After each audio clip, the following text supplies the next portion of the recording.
for Bryce, ladies and gentlemen. Really loving it. And, well, let's just get your next act on. I haven't seen this next act, so I'm excited, as excited as you guys are. Please give it up for Kath Solly, ladies and gentlemen. She's got a lot of friends here too.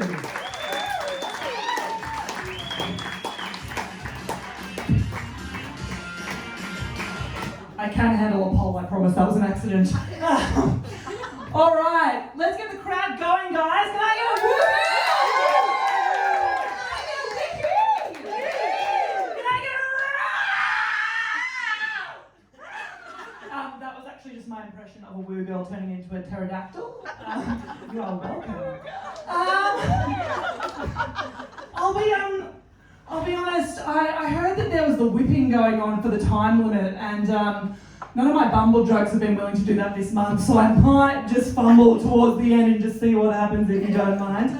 I was a bit offended when I got asked to do an age set, because nothing says 30 like being offended by the word age, right? I mean, I'm fine about being 30 though, like I'm so chill about it, like you know what I mean, like I'm fine, like I'm actually so fine, like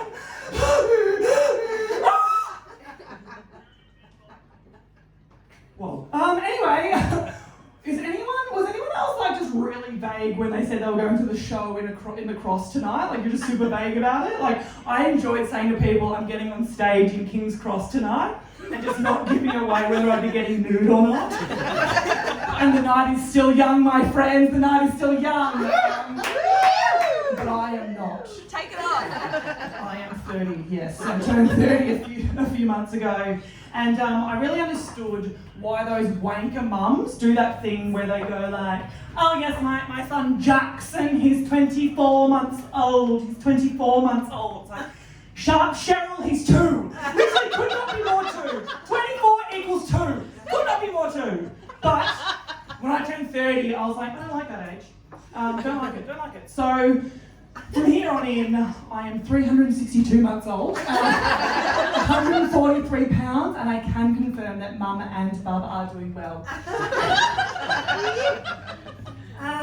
When I turned 30, I also realised that my brain just felt the need to just keep all of these useless facts and nothing of importance. Like, I literally cannot tell you where to find the valve in my car for my windscreen wiper fluid. But I can tell you that in 1932, Australians declared a war on emus. They obviously lost because those buggers aren't extinct yet. Now I've got all these bird facts in my head, and the real issue is that like I can say all those, but I couldn't tell you how to get their shit off my car window. I also, for some reason, just know every single contestant's name from Australian Idol. But when I go to cook something, I have no idea why some recipes say use self-raising flour, and some recipes say use plain flour and baking soda. Does anyone actually know that? Does anyone know why you do that? I've googled that, no one knows. Alright, welcome to my head, you're all in it now. So even though there's those like annoying things in my brain, I've also got some really useful things, you know, like I now know, because I'm a fully grown adult, like what day bin day is, but it's Wednesday. Wednesday. Like, my brain hasn't evolved to not spell the word, I'm just going to say it. But does anyone else have those words that you just like, they're always been in your brain spelling words, right? Like, it's like Mary Christ, M-A-S. B-E-C-A-U-S-E, because. Thank you, I would like a gold star for that, yes. I am single, I know, shocking. She's 30 and ranting on a stage and she's single, it's wild. But what I've noticed when you're single and you're 30 is that the way that you kind of see people on apps is totally different. So, you know, you've got the guys who are similar age to you that haven't really settled down ever, so they're a bit screwed. And you've got the ones who are like out of long-term relationships or divorced and, you know, they're screwed. So it ends up just being like the screwed, dating the screwed, with the intention of getting screwed. Yes, keep up, I know it's nearly past your bedtime, I know it's... But the other thing I notice on apps is now I'm matching with the guys that have the mirror selfies. Like I never used to do that, but I just feel compelled to be like, dear God, just use some Windex and a Pino Clean wipe on that smudge on your mirror. Like, please just do it. Or like, I don't notice the abs anymore. I'm like, when was the last time you washed that shower curtain in the background, Robert? When was it? It's always Robert, isn't it? It's always like a Robert or a Michael. Or Bob, sorry. Bob definitely has a dirty shower curtain. I had a moment like that in real life a few weeks ago. I'd been on a few dates with a guy, went home with him. I know, love that for me, cute.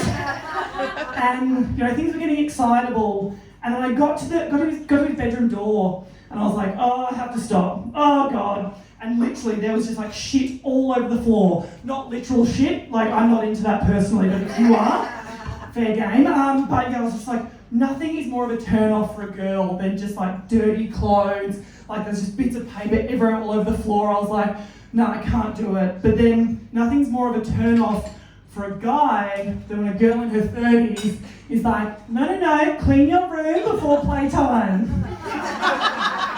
Unless he has mother issues, then like go right ahead, probably into it.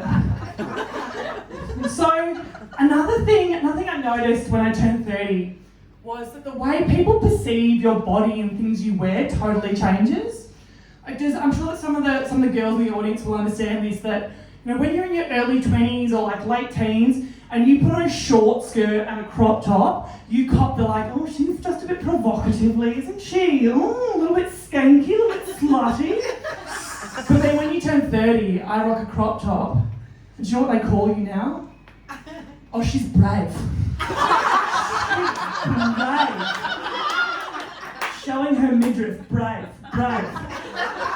I'm basically an image for body positivity at this point, brave. But that's something I've really been exploring with my psychologist recently. And I know I'm a stand-up comedian with mental health issues that sees a psychologist. It's almost as groundbreaking as florals in spring.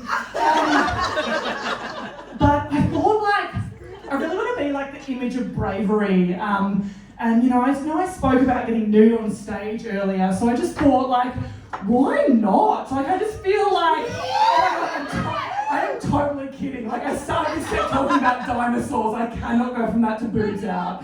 That is not the storyline of A Land Before Time. The point I wanted to make is that even though that we've got this perception of now body positivity, like women can wear what they want, and I am all for that. So I'm just going to change the tone momentarily. I'm all for that. Whether you have got flat chested, big boobs, whatever, everything. If you are feeling yourself in an outfit, I'm fuck yeah, you wear that, yes. Because personally, it took me a long time to get to that point. I still remember the first time when I was I'm killing it in that outfit. Rocked it, but there is a but to this, and not mine, but there is a but. So I had a conversation with some friends this week, and we spoke about how there is a line that you need to draw, okay? And that comes from two particular outfit pieces, okay?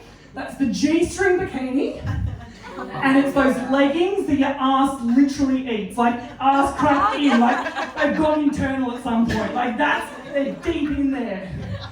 And that's kind of where I think universally we can draw the line, right? Whether you are that skanky 20-year-old in your crop top thinking you're killing it, or you are that brave 30-year-old,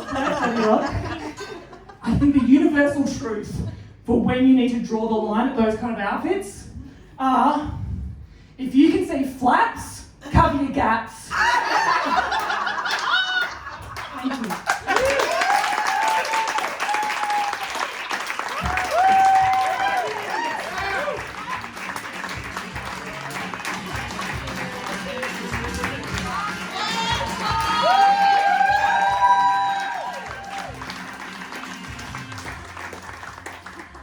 Oh yeah, so brave. I love Kath. Give it up for Kath one more time. And thanks for bringing all your beautiful friends. If you're brave, I'm fucking audacious at my age, right? I got the thing going on and I'm doing it. Oh, Jesus Christ. The great thing about getting older, one of the best things is just you